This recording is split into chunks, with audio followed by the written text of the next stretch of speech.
na sa pikas bahin, tagsaon tala na itong mga issues kay ubay-ubay man na itong isgutanan mahigala. Pero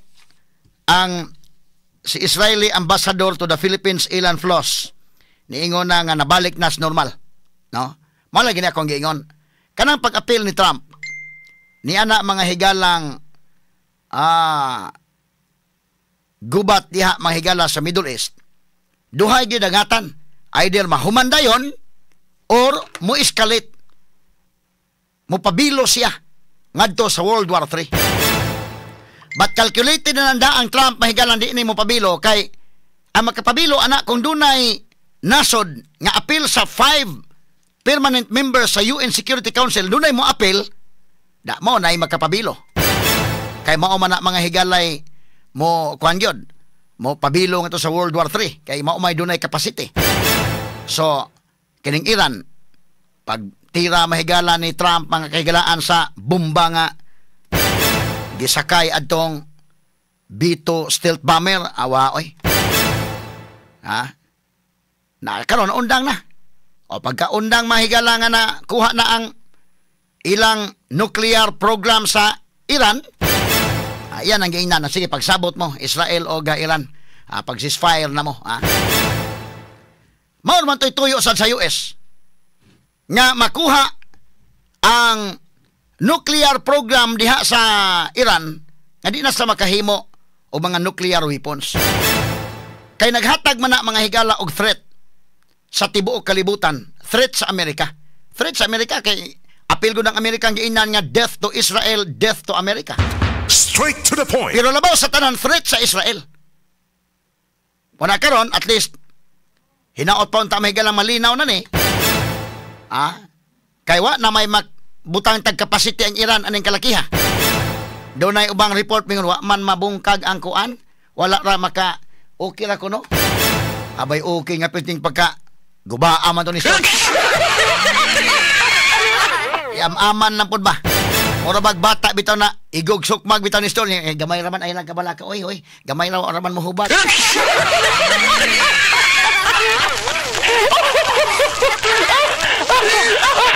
Ato lang agi katawa mga sukit paminaw liban katong mga bombahang gigamit nga.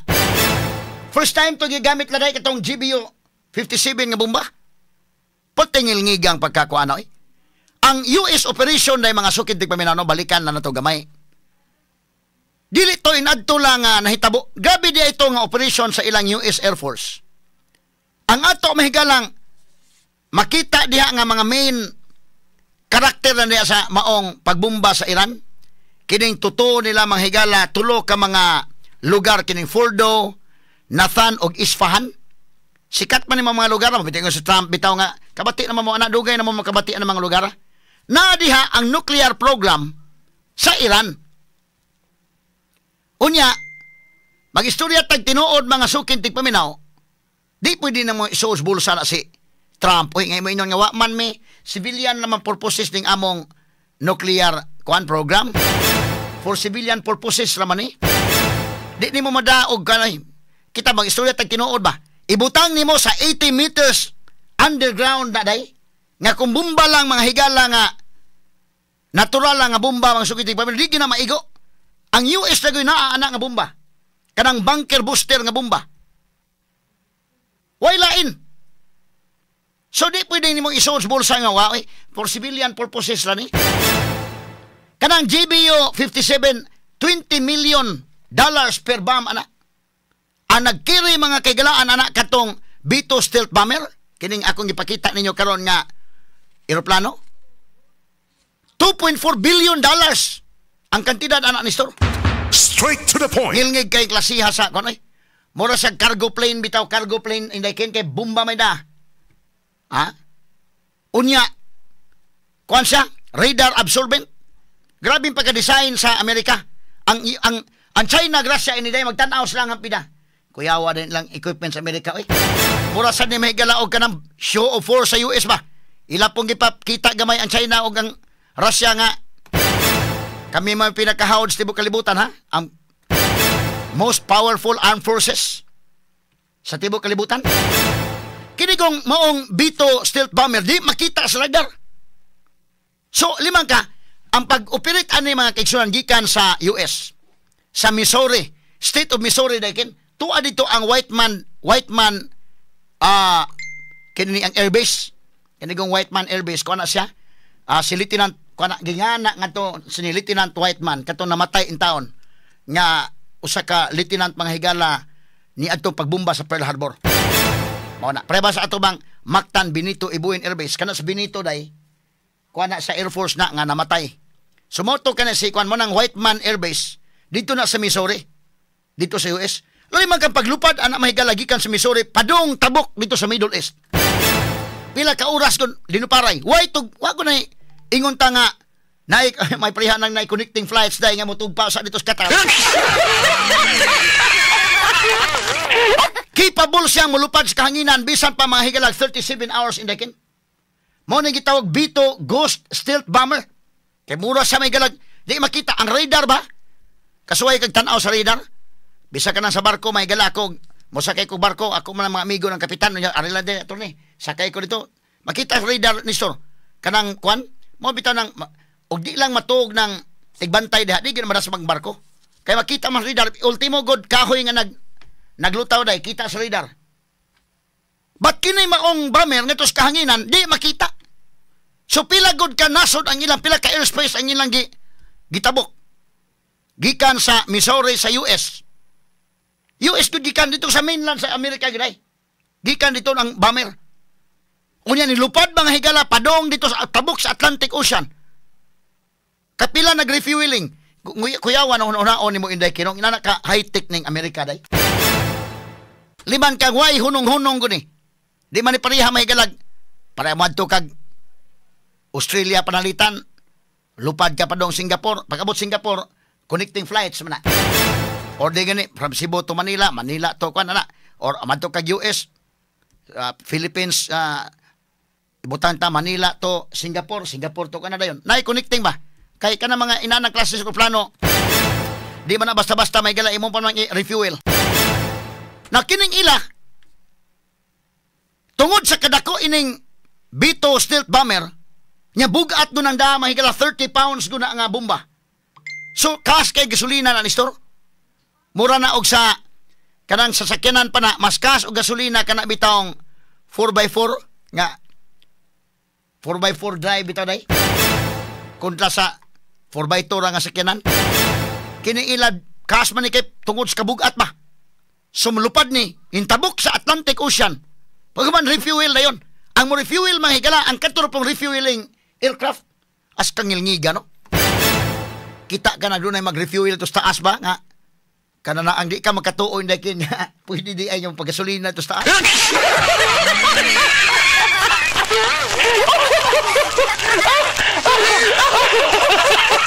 Kapila man nag-refueling dito sa taas, multiple refueling. Ya pag abot na po dito sa duol na gyud sa airspace sa Iran, another refueling na po, refuel na po. Pag refuel dito mga higalab, kana pag gasolina ba, nag-refuel dito sa taas. Wa na mo ingon nga mo para lang sa ta sa Shell kay magpagasolina ta.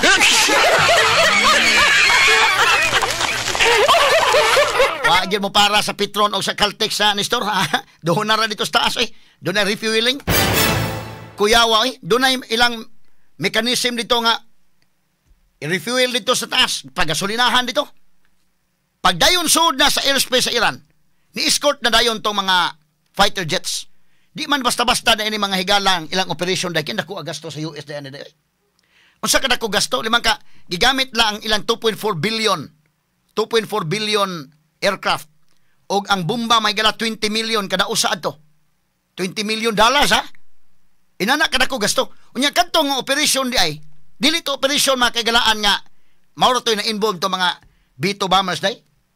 Sus daghana day 125 aircrafts ang involved din ni Anthony Store. Kay ilang man giplano gito mayo, ngilngiga mo plano sa believe ko planning sa ilang Air Force America dayken.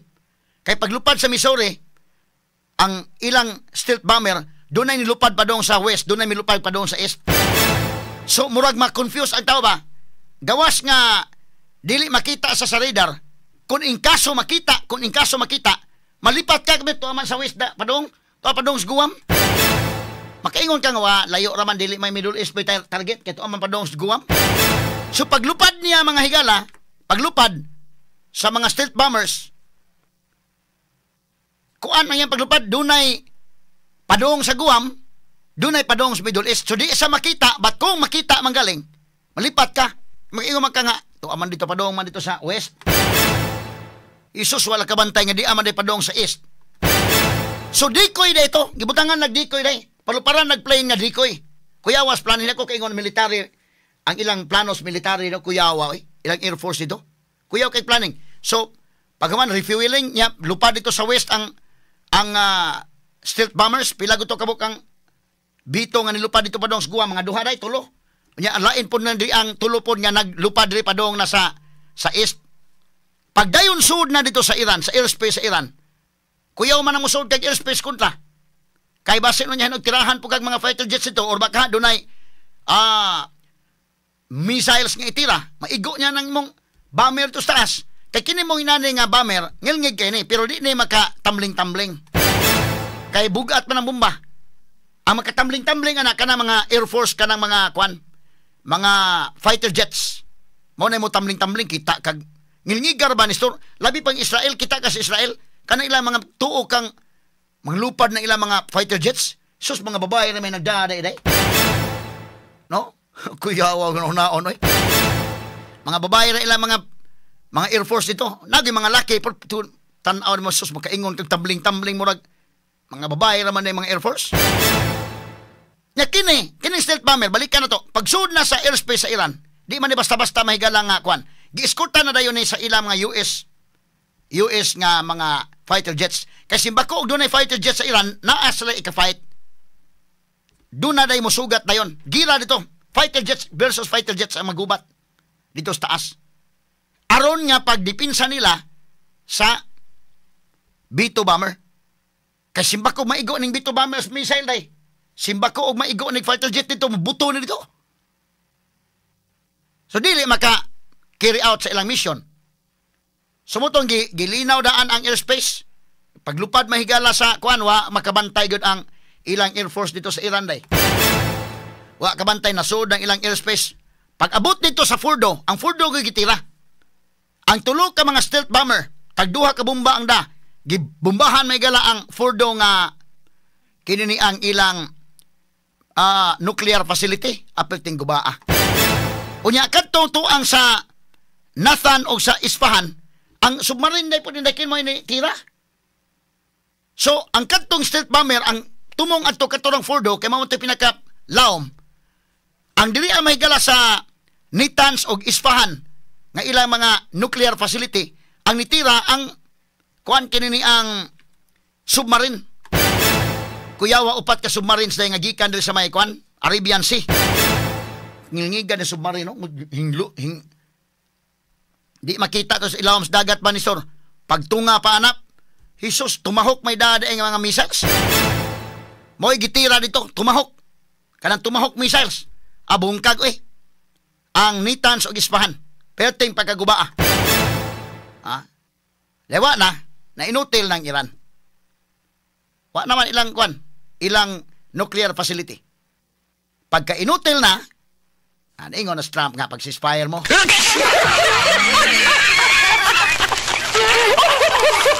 Agi tala ni katawa mahigala pero talinaw na. Back to normal, wa na may capacity sad. Una-una sa Iran, sa may appeal namang US. Unya unsa pa may wa na mataan Napuslan man or at least dili kay uwaw sa kay primerong giingon Trump nga surrender without condition. Medyo uwaw masadto na to.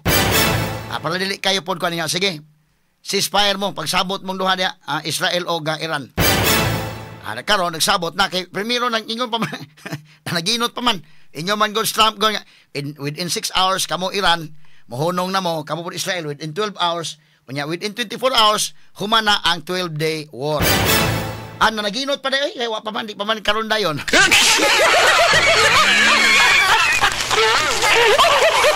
Inana de ka makaingon grabiha sa operation sa Amerika may gala. Naghatag to og strong signal sa Russia og sa China ayay kuyaw ni atong kontra. Wa man sila nang capability na kin. Muna kung ingon kanang Mingon tuman, apil si Trump, wa na, maggubot na ni. Awa na linaw na. Sa pa igubot, wa na may capacity. Back to normal na. Gawas umuapil tong Russia o China. Nya unsa pag-apil Russia nga naman po sila problema sa Ukraine. Nya kining China, di mapod lagi inamay, magparinti may anang Iran, di man may parinti, tanawang mga mata, palandaan, lahimig mata na nila, oy.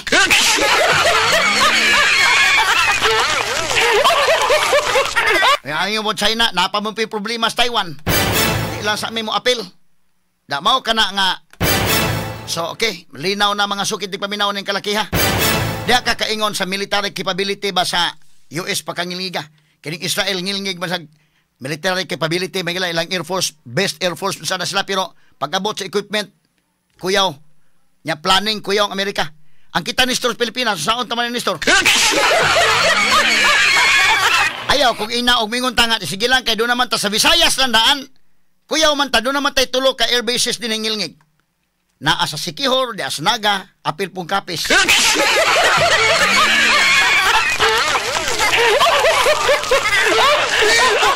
Musukol tagira, makaingo kita, sige lang, kaya naman saan may mga ghost bomber. Kanang inyong gingan na Bito stealth ghost bomber.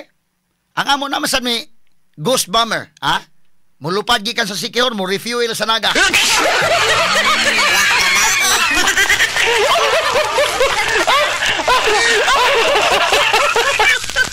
Buahan, delikadog mahot na gasolina og mulupad gikan sa Sikihor, magdalag yung dagandaghang lana.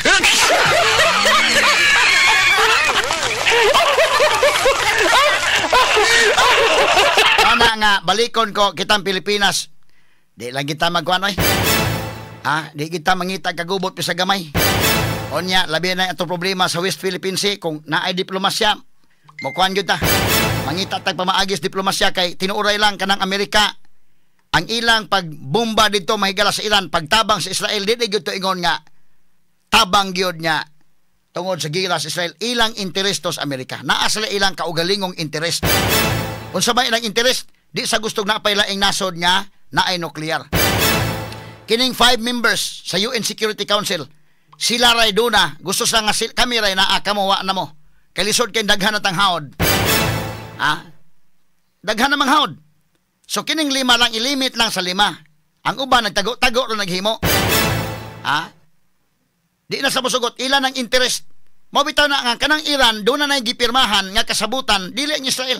Ang 5 members sa UN Security Council nagsabot na sila. Nana mahigalay katong GCPOA. Katuto ang Joint Comprehensive Plan of Action. Nagsabot na sila nga kanang inyong nuclear, ha. Naibaw-an na mo sa monitoring, naghimo mo diha. Kutob ra diha. Mo ning Iran 3% naman ning amo. 3% ra pang civilian ra ni purposes. Natingala sang uhing kalit magka 20% ang ilang uranium enrichment. Ni kalit og 40% abot 60% uiwa na bomba naman yung gihimo. Straight to the point. Mao kana nga kanang pagtira sa US, ilan ang interest. Ni una lang ang Israel, kay ang Israel mas dunay urgent interest ngano man kanang maong ballistic missiles nga ilang gihimo o kanang nuclear weapons nga ilang gihimo. Ang target ng Israel man. Mao may ilang main target gyud na.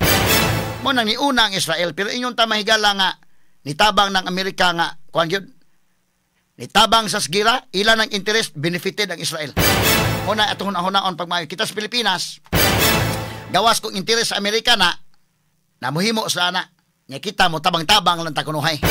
Sumagod kadto mga World War 1, World War 2 inana. Ilang gira sa Amerika mo tabang-tabang ta. Di man puta mo tabang nga unsa ni Nestor, igom lang ta magka padalan tag usa ka batalyon, usa ka platon baka dito. Pwede i-assign na lang puta kita tiglutos munggos. Pero inon tamay atong gira mo tabang sila lahi ng istoryahan.